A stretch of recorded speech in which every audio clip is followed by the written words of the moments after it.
Olá, seja bem-vindo ao Arte e Investimento. Meu nome é Jorge Priori e hoje nós vamos conversar sobre a escultura sacra mineira, com o restaurador e pesquisador do grupo Oficina de Restauro de Belo Horizonte, Adriano Ramos.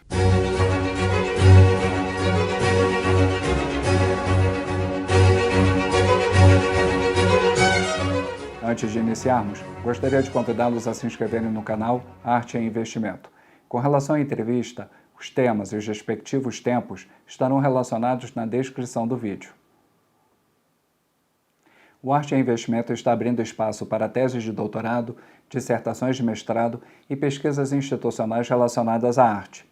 Você quer transformar sua pesquisa num bate-papo aqui no canal? Entre em contato comigo. As instruções estão na descrição do vídeo. Adriano, seja bem-vindo ao Arte e Investimento. Ô, Jorge, eu que agradeço a oportunidade. Para mim é uma honra estar junto aí com você. Falou? Adriano, você pode nos contar um pouco sobre a história da escultura sacra mineira? Sim. Jorge, o seguinte, Minas realmente é um local sem um bairrismo, é um local diferenciado na história da arte barroca aqui no Brasil. Tanto que, né, o único local que tem o barroco mineiro foi aqui, que é dito assim, não existe barroco baiano, barroco pernambucano, aqui houve essa denominação feita por especialistas do barroco mineiro exatamente por essas características peculiares da arte aqui exercida. E foi um fenômeno raro, acontecido com a Corrida do Ouro, que gerou uma movimentação muito grande na capitania. Eu, assim, para iniciar, se não for incômodo, eu gostaria de ler um pequeno texto do Guimarães Rosa, que está no livro Resíduos Sessentistas de Minas Gerais, do meu querido falecido amigo Afonso Ávila, poeta e ensaísta, um grande estudioso do barroco, em que ele diz o seguinte: Minas geratriz, a do ouro, que evoca e informa e que lhe tinge o nome, a primeira a povoar-se e a ter nacional e universal presença, surgida dos arraiais de acampar dos bandeirantes e dos arruados de fixação do reinol, em capitania e província, que de golpe, nos 700, se proveu de gente vinda em multidão de todas as regiões vivas do país, mas que, por conta do ouro e dos diamantes, por prolongado tempo se ligou diretamente à metrópole de Além-Mar, como que através de especial tubuladura, fluindo apartada do Brasil restante. Esse isolamento geográfico de Minas em relação ao litoral, a proibição das ordens regulares aqui na capitania, aqui só havia ordens terceiras, ou seja, os leigos que contratavam as obras e que comandavam todo esse sistema. Isso aí possibilitou uma certa particularidade, uma certa independência que gerou essa peculiaridade à obra aqui exercida. Só que nas primeiras décadas do século XVIII, ainda as obras que chegavam, os artistas que chegavam, estavam atrelados a Portugal. Então, vinham obras de Portugal para cá, artistas que vinham assim, inicialmente, e que ainda trabalhava com estilo nacional, né, o chamado estilo nacional português, e também com alguma coisa do joanino, mas ainda muito atrelado à arte exercida em Portugal. A partir de meados do século XVIII, aí entra em cena uma confluência de pessoas, de grupos, em que a coisa se toma outro rumo. Daí essa peculiaridade, essa particularidade da arte aqui. E sobre esse tema, eu gostaria de ler um pequeno texto do Orlandino Seixas Fernandes, um museólogo que viveu aqui, já falecido, que viveu aqui em Ouro Preto, no museu, foi diretor do Museu da Inconfidência, em que ele fala o seguinte: em meados do século XVIII, as vilas agruparam uma grande variedade de oficiais e artesãos, permitindo viver o artista português erudito ao lado do popular, e ambos ao lado do improvisador arcaizante, luso ou africano, do improvisador primitivo negro ou indígena e do exótico imitante a marfins e outros efeitos do Oriente importado. Ou seja, o que ocorreu aqui foi uma movimentação artística tumultuada e dinâmica, que gerou o que chamamos hoje de barroco mineiro. Na sua opinião, quais foram os escultores que atuaram em Minas que mais se destacaram? Olha, são vários. Aqui realmente são vários, mas eu gostaria aqui de selecionar 6 em uma escola que aconteceu no final do século XVIII, e se estendeu até meados do século XIX, aqui em Minas, e que eu acho mais marcante. Só que antes eu gostaria de chamar atenção para uma coisa, diferenciar o que é entalhador e escultor. Porque muitos dos nossos escultores aqui, eles eram apenas entalhadores. Alguns outros tinham atribuição de mestre, escultor, de santeiro, imaginário, mas a maioria era realmente entalhador e que, durante os trabalhos, eles conseguiram aperfeiçoar e começar a fazer figuras tridimensionais. Mas a maioria realmente era entalhadores que conseguiram fazer escultura.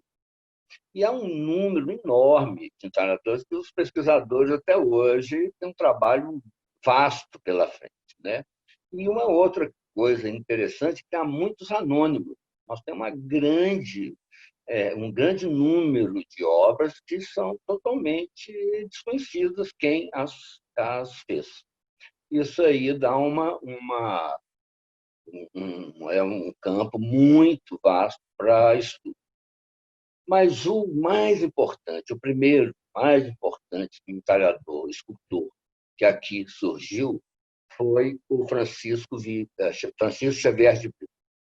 Foi um português de Lisboeta, e que veio para cá, vou falar a partir de quando, mas que é um dono de um estilo assim, ágil, vigoroso, muito de forte expressionismo, e que ele influenciou, com certeza, uma gama de artistas que aqui atuaram, incluindo o Aleijadinho, que nós vamos ter que falar sobre ele, e deixou aqui uma marca em vários monumentos de Minas e também do Rio.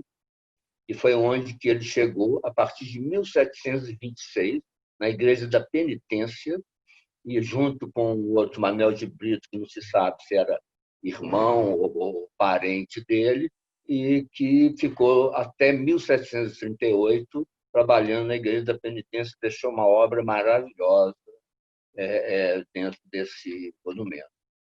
Em 1746, ele vem para Ouro Preto, para Vila Rica. E na Igreja de Nossa Senhora do Pilar, ele atua na Capela Mor, fazendo um retábulo maravilhoso, com obras muito significativas, e também na Igreja de Santa Efigênia, em Ouro Preto. Ele também é chamado para Santa Bárbara e outras localidades aqui de Minas, e que até vem a falecer em 1751, exatamente no dia do Natal, em 25 de dezembro de 1751. Mas Xavier de Brito foi realmente a primeira referência escultórica que nós tivemos aqui. Paralelamente, um outro escultor também português, não se sabe de Lisboa, mas parece que sim, que Lisboa tinha uma coisa em relação ao norte.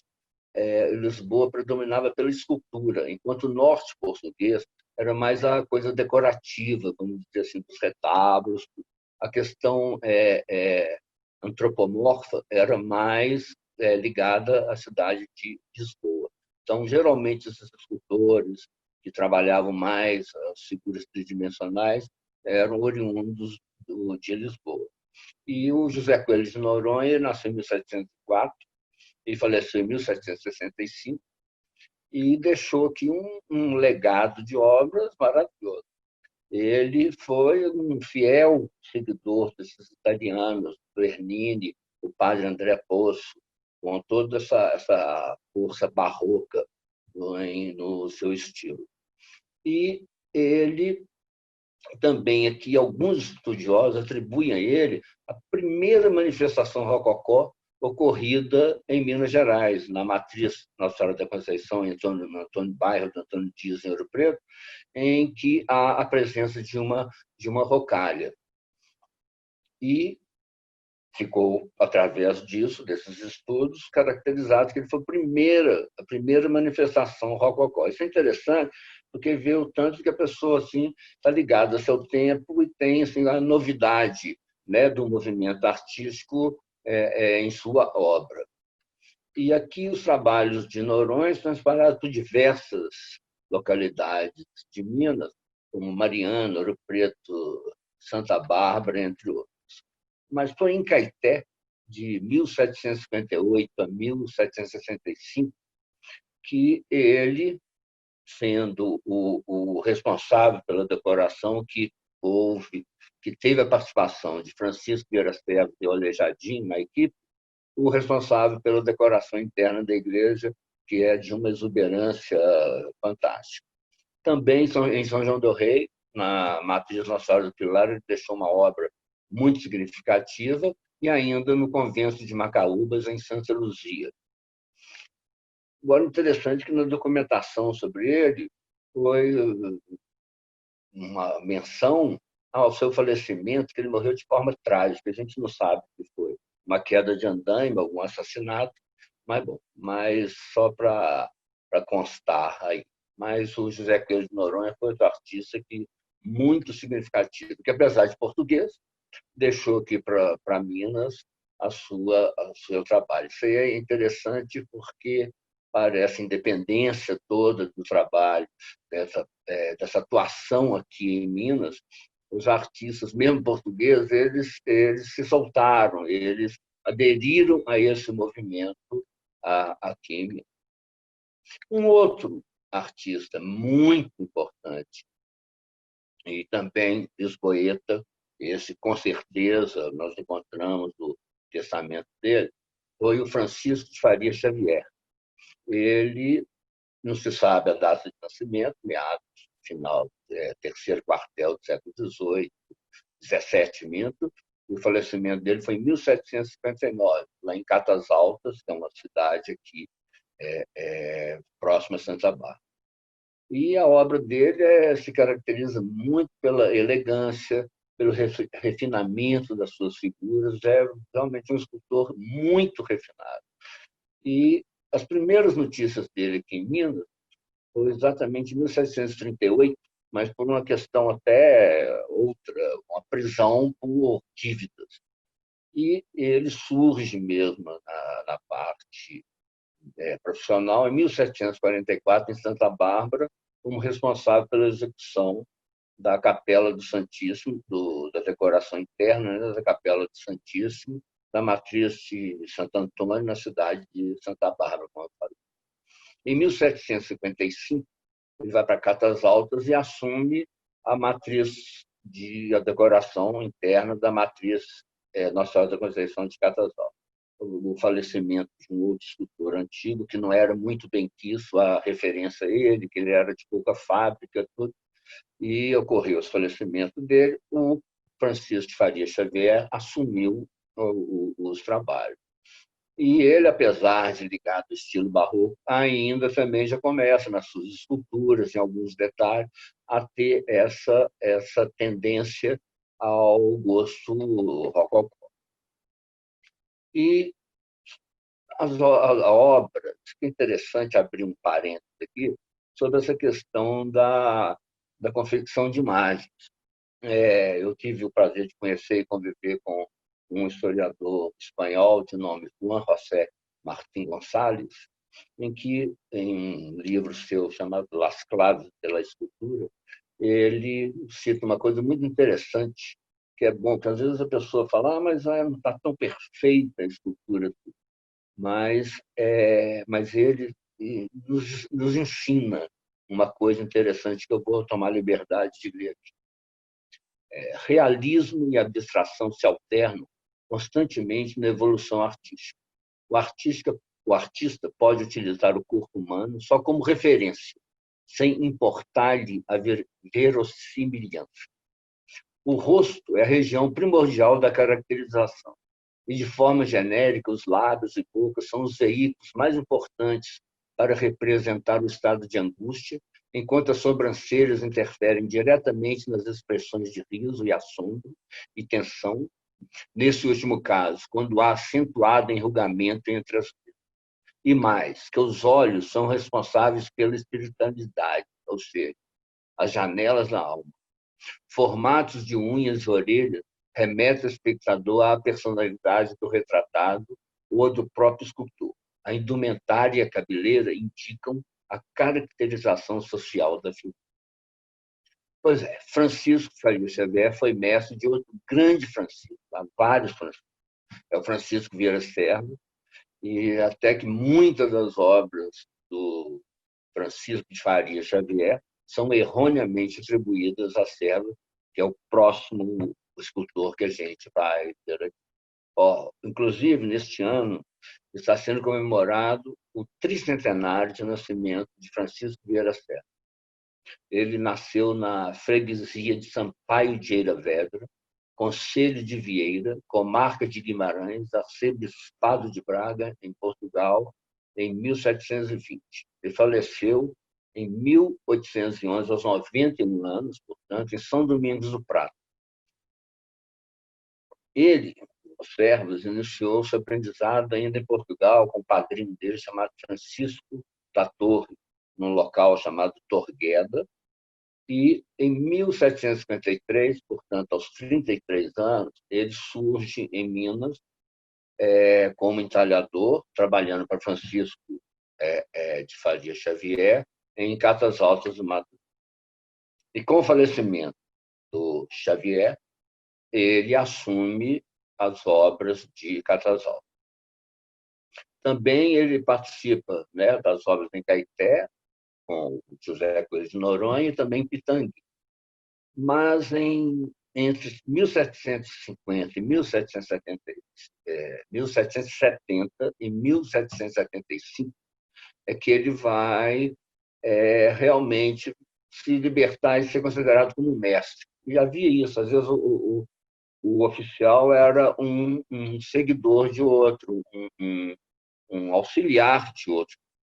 E a partir de 1770, o Servas ele se torna realmente um mestre. Ele é contratado sozinho, aí sim que ele vai criar a sua equipe para trabalhar na Igreja do Rosário de Mariana. E é lá que a gente vai detectar a preciosidade do trabalho dele. Porque muitas vezes acontece uma coisa, a documentação é pouquíssima. Então, os artistas não assinavam. Então, você tem que trabalhar com estudos comparativos. Então, por exemplo, se você tem uma igreja em que você tem a documentação do artista, o retábulo com figuras, com anjos, com querubins, com meninos, né, esculpidos, aí, através daquela observação, você pode, olhando uma imagem solta, tridimensional, fazer estudos comparativos e identificar, olha, isso aqui tem toda semelhança com aquela obra que é documentada. E, no caso do Servos, a Igreja do Rosário é a nossa grande referência de ação para esse trabalho de identificação, né?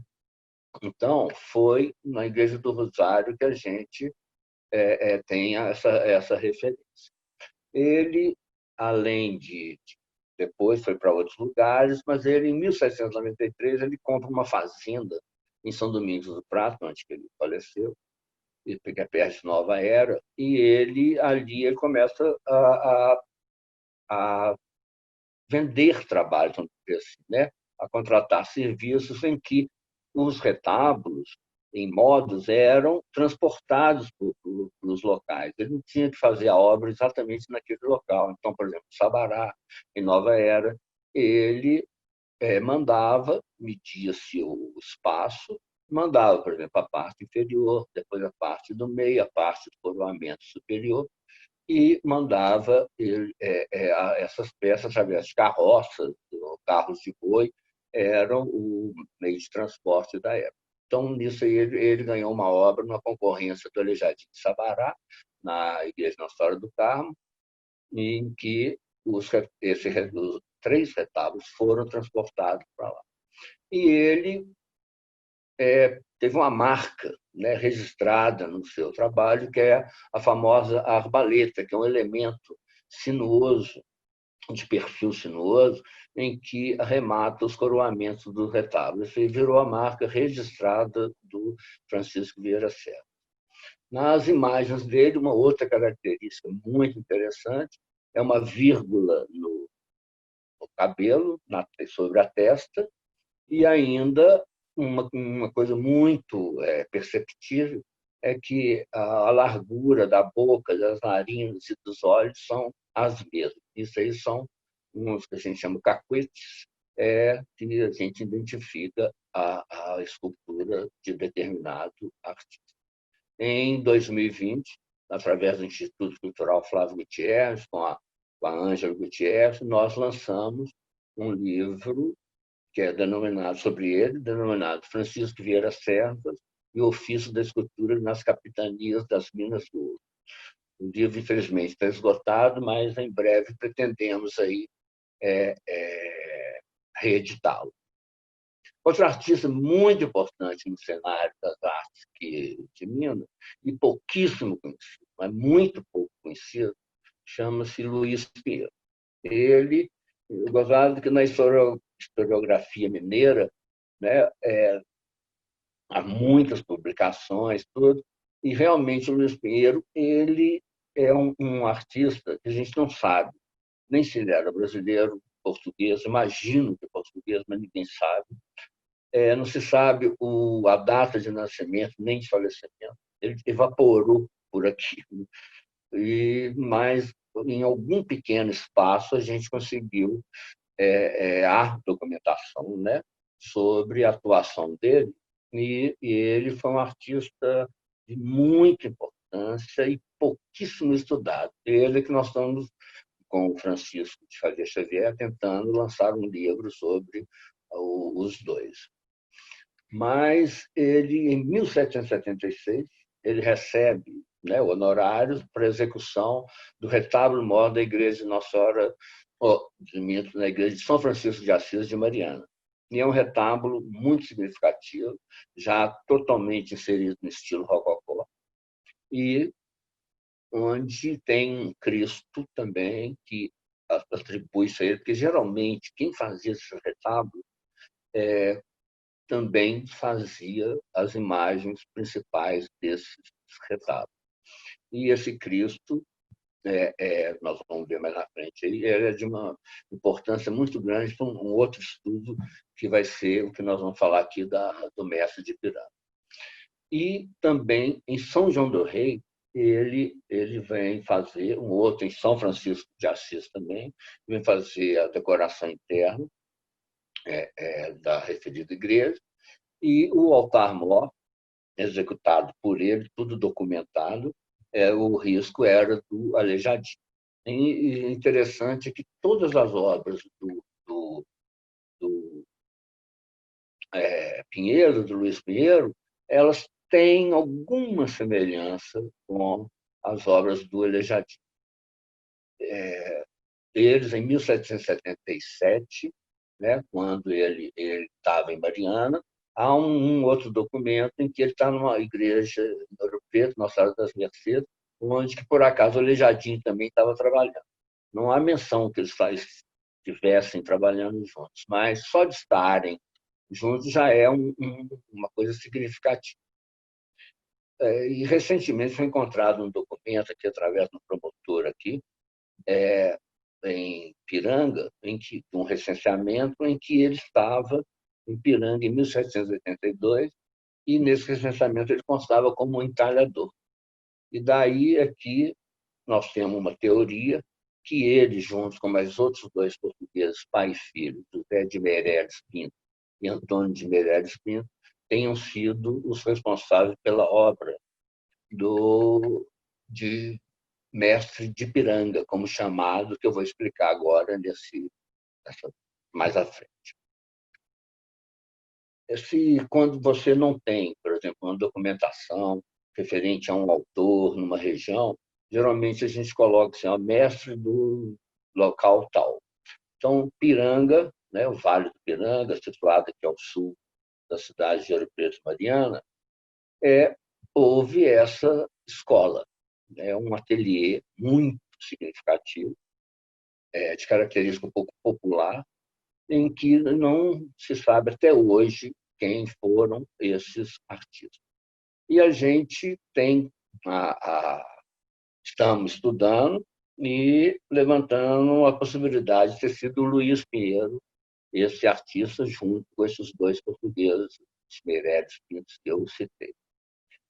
E uma coisa interessante é que foi através de um perizônio que está na igreja de São Francisco de Mariana, do Luiz Pinheiro, que a gente percebeu um pequeno detalhe no perizônio em que há nas imagens de Piranga. Então, você vê como pequenos detalhes, né, nessas análises comparativas são tão importantes para essa identificação quando você não tem a documentação referente à autoria.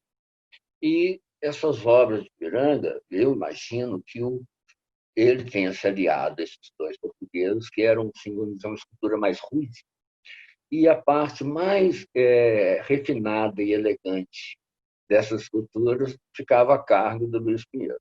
Mas então eles faziam ou a 4 mãos, ou a 6 mãos, e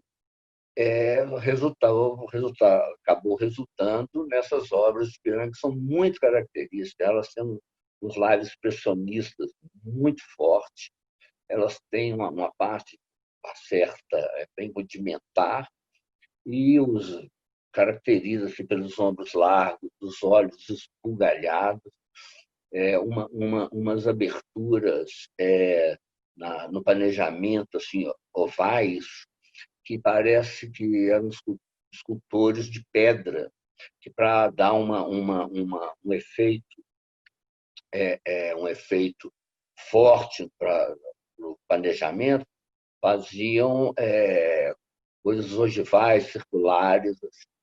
E os cristos também são muito característicos, com as ogivas, o abdômen bem acentuado. Bom, nós estamos desenvolvendo esse estudo. E aí, uma vez viajando na região, nós encontramos uma imagem de Nossa Senhora das Mercês, em que tem todas as características que lá estava o nome de Antônio de Meireles Pinto, que trabalhou junto com o Luiz Pinheiro. Porque eles, o Antônio, filho, e o José de Meireles Pinto, pai, há documentação que eles foram responsáveis pelo altar-mor da localidade de Santo Antônio do Perapetinga, né, que é chamado de Bacalhau, junto a Piranga. É um santuário do Senhor Bom Jesus do Matozinho, muito frequentado, um lugar muito interessante, em que o retábulo documentalmente, de autoria do José de Meireles Pinto. E daí que nós detectamos que ele, as imagens, há 2 esculturas, 2 anjos na parte superior do retábulo, tem todas as características dessa escola, né, de mestre de Ipiranga. E outras imagens, por exemplo, no Museu Mineiro, a Nossa Senhora da Conceição, a Nossa Senhora da Piedade, em que há um certo refinamento. Então, parece que o rosto deve ter sido Luiz Pinheiro, enquanto o planejamento feito por esses dois. Tudo são teorias que a gente está levantando, estudando para tentar aí provar, né, ou constatar que trata-se de obra de Luiz Pinheiro, junto com esses dois escultores. Bom, por fim, a gente tem que falar do Aleijadinho. Aleijadinho, meu conterrâneo, ouropretano, olha, eu conterrâneo dele, um ouropretano nascido em 1738 e 1814.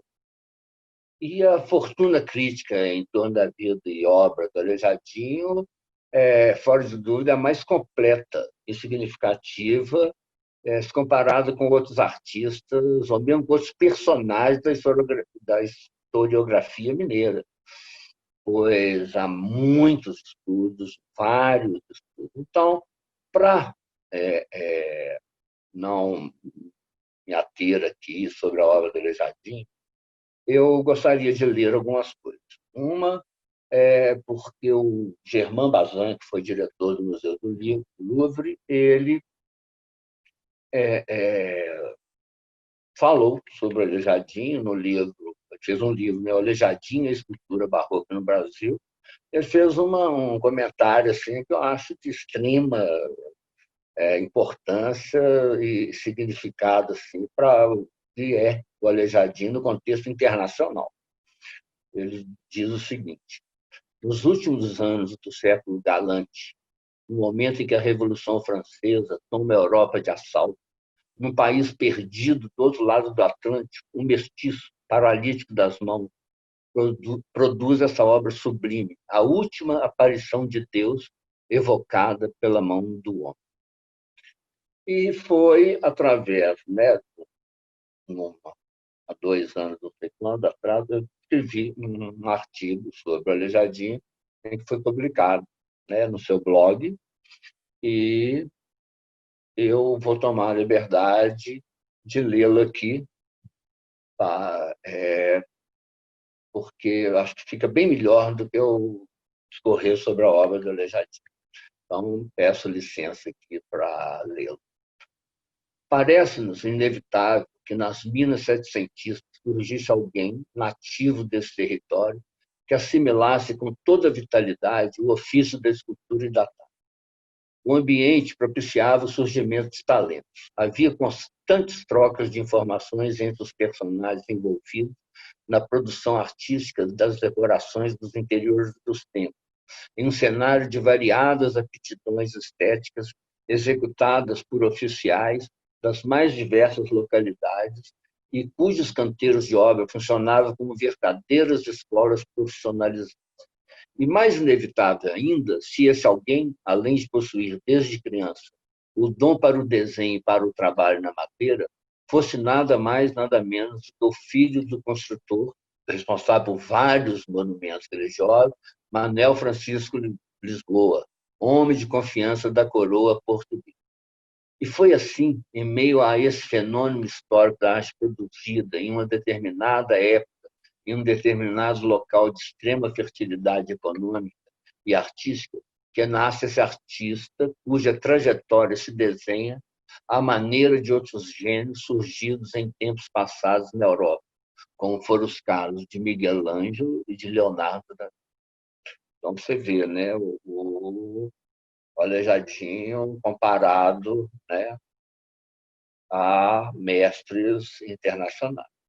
Aí continua. O trabalho de Aleijadinho ultrapassa os limites convencionais decorrentes apenas da competência ou mesmo da habilidade de um escultor ou entalhador, cuja produção tenha simplesmente como objetivo o enriquecimento das ornamentações dos templos religiosos daqueles. Sua obra, além de adentrar os meandros da arquitetura, prima pelos mais puros sentimentos da alma humana, onde se revela uma concepção estética e poética, transpondo de forma genial aquela linha que difere o oficial comum daquele artista dotado de uma percepção rara para expressar seus sentimentos diante da vida. Seu trabalho se amplia no decorrer do tempo. Sua dor se torna parte integrante da sua obra e a sua genialidade acaba por demarcar de forma inconfundível o traçado do seu desenho e o perfil extremamente autêntico das suas criações antropomórficas. O seu expressionismo se destaca em meio a uma imensidão de notáveis artistas que atuam nas Alterosas e em outras capitanias da colônia. E apesar de toda essa áurea de peculiaridade, o artista Aleijadinho está em sintonia com seu tempo, aproveitando-se de gravuras de época retiradas das estampas que acompanhavam as Bíblias e os missais religiosos, ou mesmo utilizando os ensinamentos constantes nos livros de arquitetura de grandes mestres europeus, tão comuns ao convívio dos artistas que atuavam na colônia no período em questão. Para encerrar, eu acho que eu tenho que mencionar aqui um nosso poeta maior de Minas, Carlos Drummond de Andrade, que diz: Senhor, não entrarei no templo, o seu frontispício me basta. Adriano, obrigado pela conversa. Ô Jorge, eu te agradeço, acompanho o seu trabalho e tenho adorado arte e investimento, e para mim é uma honra estar aí com vocês. Viu? Grande abraço. Pessoal, arte é investimento em cultura, conhecimento, prazer e bom gosto. Até a próxima.